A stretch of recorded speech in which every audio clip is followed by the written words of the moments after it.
Hello friends, இன்னைக்கு நம்ம Deepavali special sweet boondi எப்படி பண்றதுன்னு பார்க்க போறோம்.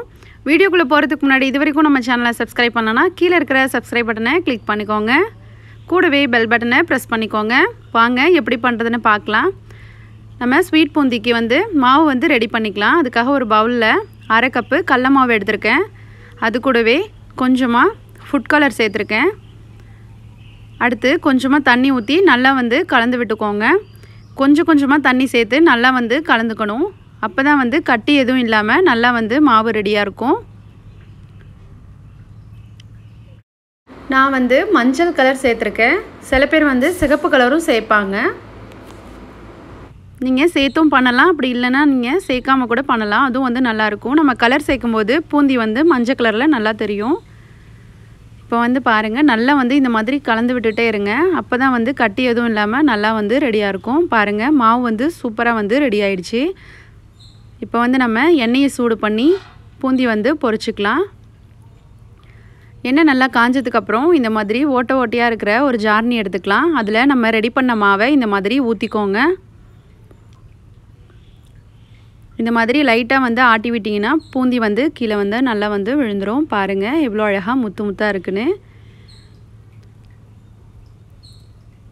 இந்த மாதிரி எல்லா சைடும் வேகிறதுக்காக நல்லா நம்ம கலந்து விட்டுக்கலாம். ஸ்வீட் பூந்திக்கு இது நல்லா வேக கூடாது. ஒரு 80% வெந்ததுமே நம்ம எடுத்துறணும். அப்பதான் நம்ம சக்கரை பாகுல போடும்போது அது நல்லா சாஃப்ட்டா ரொம்ப நல்லா இருக்கும். இப்போ அதே மாதிரியே நம்ம இன்னொரு வாட்டியும் பொரிச்சு எடுத்துக்கலாம். நம்ம எடுத்து வச்சிருக்க ஜார்னில இந்த மாதிரி மாவு கொஞ்சமா ஊத்திட்டு இந்த மாதிரி லைட்டா தேய்ச்சி விட்டுக்கோங்க. மாவு தண்ணியை கரைச்சிட்டீங்கன்னா பூந்தி ஷேப் கிடைக்காது. அதனால கரெக்டான பதத்துல இந்த மாதிரி கலந்துக்கோங்க. இப்போ எல்லா சைடும் வேகிறதுக்காக நல்லா நம்ம கலந்து விட்டுட்டு எடுத்துக்கலாம். பாருங்க நல்லா சூப்பரா ரெடி ஆயிடுச்சு. இப்போ நம்ம இதை எடுத்துறலாம்.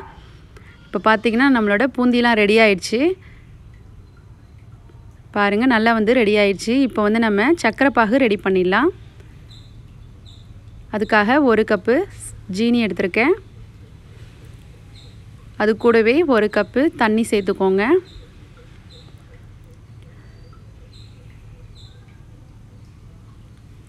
அரை கப் கடலை மாவுக்கு 1 கப் சுகர் கரெக்ட்டா இருக்கும். இப்போ இத நல்லா நம்ம கலந்து விட்டுக்கலாம். நம்ம சுகர் சிரப்லயும் கொஞ்சமா ஃபுட் கலர் சேர்த்துக்கலாம். இப்போ இத நல்லா கலந்து விட்டுக்கிட்டே இருங்க. அடுப்பை ஹை ஃப்ளேம்ல வச்சு நல்லா நம்ம கலந்து விட்டுக்கலாம். அப்பதான் சக்கரை பாகு சீக்கிரமா ரெடி ஆயிடும். இப்போ நல்லா கலந்து விட்டாச்சு. இந்த டைம்ல நான் ஏலக்காய் தூள் சேர்த்திருக்கேன். இதுக்கு கம்பி பதம்லாம் எதுவும் தேவையில்லை. நல்லா சக்கரை கலந்ததுமே நம்ம இதெல்லாம் சேர்த்துட்டு நல்லா நம்ம கலந்து விட்டுக்கலாம். இப்போ நம்ம பொரிச்சு வச்ச பூந்தியை சேர்த்திருக்கேன். அது கூடவே கொஞ்சமா திராட்சை, கொஞ்சமா முந்திரி, அடுத்து 1 டேபிள் ஸ்பூன் நெய் சேர்த்திருக்கேன். இப்போ இது எல்லாத்தையும் நல்லா நம்ம கலந்து விட்டுக்கலாம். இப்போ அடுப்பை சிம்ல வச்சுட்டு கலந்து விட்டுக்கோங்க. எல்லாத்தையும் நல்லா கலந்து விட்டதுக்கு அப்புறம் ஹை ஃப்ளேம்ல வச்சு ஒரு 1 நிமிஷத்துக்கு இந்த மாதிரி நல்லா நம்ம கலந்து விட்டுக்கணும்.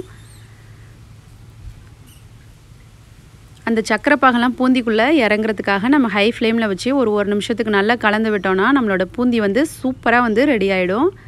பாத்தீங்கன்னா சூப்பரா ரெடி ஆயிட்டு இருக்கு. இப்போ நல்லா நம்ம கலந்து விட்டாச்சு. இப்போ நம்ம அடுப்பை நிறுத்திடலாம். அடுப்பை நிறுத்திட்டு ஒரு 2 நிமிஷம் போல நல்லா நம்ம விட்டுட்டோம்னா இந்த பாருங்க சக்கரை பாகெல்லாம் நல்லா உள்ளார இறங்கி நம்மளோட பூந்தி சூப்பர் சாஃப்ட்டா ரொம்ப அருமையா ரெடி ஆயிடுச்சு.